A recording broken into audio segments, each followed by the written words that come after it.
ठंड का समय आ गया है ना, धीरे धीरे ठंड का प्रभाव बढ़ रहा है। देखिएगा ठंड के समय में प्रातःकाल घास के नोक पर ओस की बूंदें चमकती हैं, मोती जैसे। कमल के पंखुड़ियों के नोक पर ओस की बूंदें चमकती हैं। उसी प्रकार भरत जी के पांव में छाले चमक रहे हैं। मां कौशल्या ने जब पांव को देखा भरत भैया के, तो पूछा, भरत जी बहुत पीड़ा है ना पांव में? भरत जी कहे, मां पांव के छालों को तो आप देख रही हो, जो छाला भरत के हृदय पर निकला है वो मेरे भैया को छोड़कर किसी को दिखाई नहीं पड़ेगा मैया। उसी स्थिति में भरत जी ने सबकी खबर ली, खबर लीन सब लोग नहाए। पता चला सारी प्रजा, पूरी प्रजा स्नान कर चुकी है प्रयाग में। गुरु आज्ञा लेकर भरत जी स्वयं स्नान करते हैं। तीर्थ में पिताजी के निमित्त जो व्यवहार करना था गुरु आज्ञा से भरत भैया ने पूर्ण किया, और उसके बाद थोड़ा आज्ञा लेकर गुरु जी से त्रिवेणी संगम पर एकांत में भरत जाके खड़े हो गए। एकांत में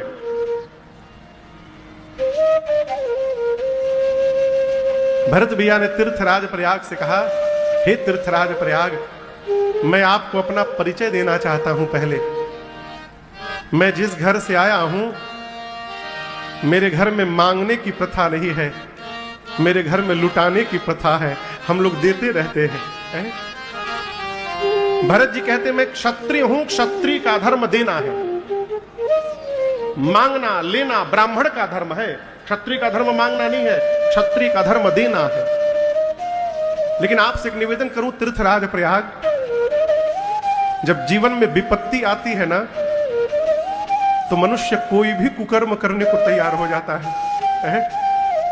विपत्ति में धर्म और अधर्म की सारी परिभाषाएं समाप्त हो जाती है।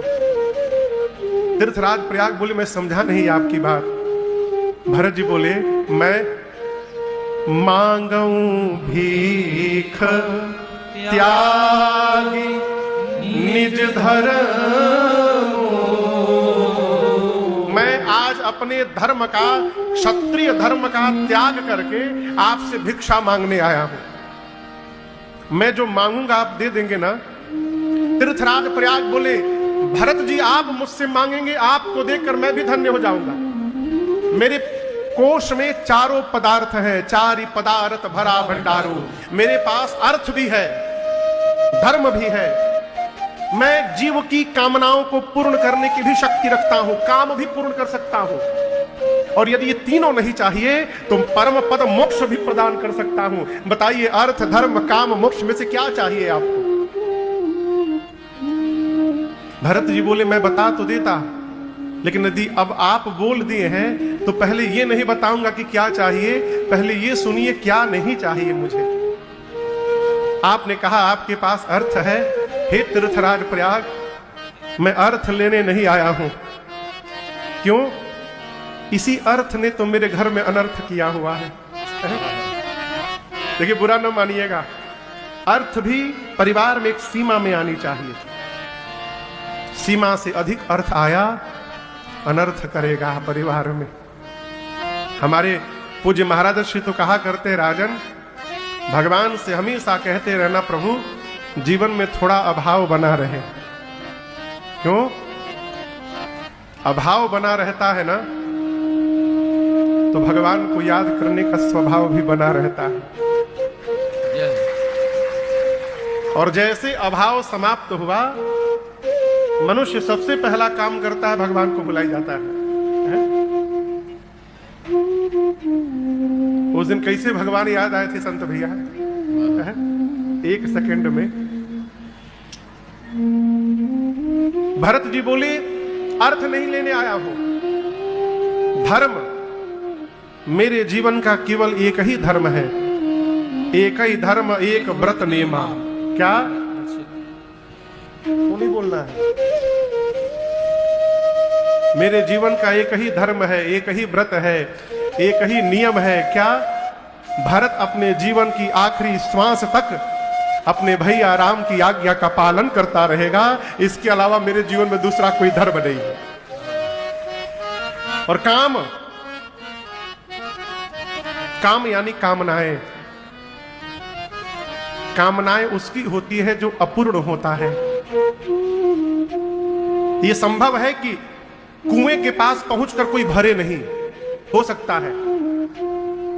ये भी संभव है कि तालाब के पास भी पहुंचकर कोई न भर पाए। ये भी संभव है कि नदी के पास पहुंचकर कोई न भर पाए। लेकिन क्या यह संभव है कि समुद्र के पास जाकर कोई भर न पावे? भरत जी कहते मेरे भैया सिंधु है, समुद्र है, करुणा सिंधु है, दया सिंधु है, सुख सिंधु है, आनंद सिंधु है। और सिंधु के पास पहुंचने के बाद भरत की सारी कामनाएं पूर्ण हो चुकी है, इसलिए मैं कोई कामना लेकर नहीं आया हूं। और आपने अंत में मोक्ष कहा तो मैं सगुण उपासक हूं। सगुण उपासना करने वाला कभी जीवन में मोक्ष की कल्पना भी नहीं करता। इसलिए हे तीर्थराज प्रयाग, न मुझे अर्थ चाहिए, न धर्म चाहिए, न काम, न मोक्ष। अब तीर्थराज प्रयाग चिंतित हो गए कि मेरे पास जो सामान है भरत जी को वो चाहिए ही नहीं। अब जो भरत जी मांगेंगे वो मैं दूंगा कहां से इनको? तीर्थराज प्रयाग ने पूछा फिर आपको चाहिए क्या? भरत जी हाथ जोड़कर बोले, जन्म जन्म रति राम पद यह वरदान। एक वरदान दीजिए, मैं धरती पर जब जब जन्म लूं तब तब मेरे भैया राम के चरणों में मेरा प्रेम दिन रात बढ़ता जाए। तीर्थराज प्रयाग जी, इसके अलावा हमें आपसे दूसरा कोई वरदान नहीं चाहिए। श्री राम चरणों में प्रीत बढ़े मेरी। और आप दर्शन करिए, भरत जी चाहते तो ये मांग सकते थे कि आप आशीर्वाद दीजिए, मैं भैया को मनाने जा रहा हूं, मेरी बात मान के भैया वापस आ जाए। मांग सकते थे ना, लेकिन नहीं मांगे। क्या मांगे? राम जी के चरणों में प्रेम मांगे।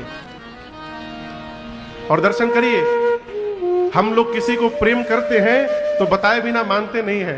विनोद भैया कहते हैं, आप समझ नहीं पा रहे कि हम आपको कितना प्रेम करते हैं। कहते हैं ना वो, जहां समझाना पड़ता है वहां प्रेम होता नहीं है, जहां होता है वहां समझाना नहीं पड़ता है। भरत जी बोले, मैं अपने भैया को प्रेम करूं ये बात केवल मैं जानूं, वो ना जान पाए। वो क्या जाने? जाना ही राम कुटिल करी मोही, अलोगा कहीं गुर साहिब द्रोही।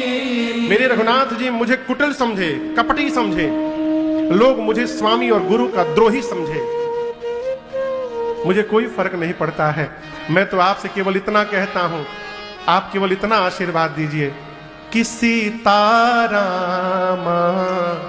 चरण रति मोरे, सीताराम चरण रति मोरे, अनुदीन बढ़ाओ अनुग्रह तोरे, अनुदीन बढ़ाओ अनुग्रह तोरे।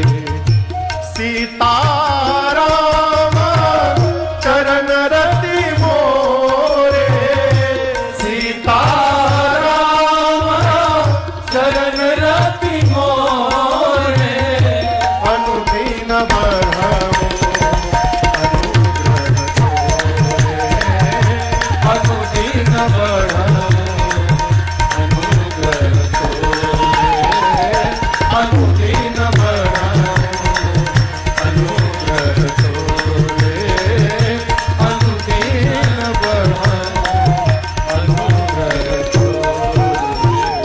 भरत जी क्या मांगे? श्री सीताराम जी के चरणों में प्रेम दिन रात मेरा बढ़ता जाए, इसके अलावा हमें आपसे कुछ नहीं चाहिए। मैं नित्य आपसे निवेदन करता हूं, कहीं भी किसी भी देवता के सामने दंडवत करिए तो एक ही वरदान मांगिए, भगवान के चरणों में प्रीति बढ़े। हम और आप कलिकाल में हैं, कलिकाल में बैठे ना, कलिकाल में भगवत प्रीति प्राप्त करने का सबसे सरल मार्ग है भगवान के नाम का स्मरण करना। क्या करना? स्मरण। भगवान के नाम का जप करना, भगवत नाम का स्मरण करना, ये धीरे धीरे भगवत प्रीति को जन्म देता है।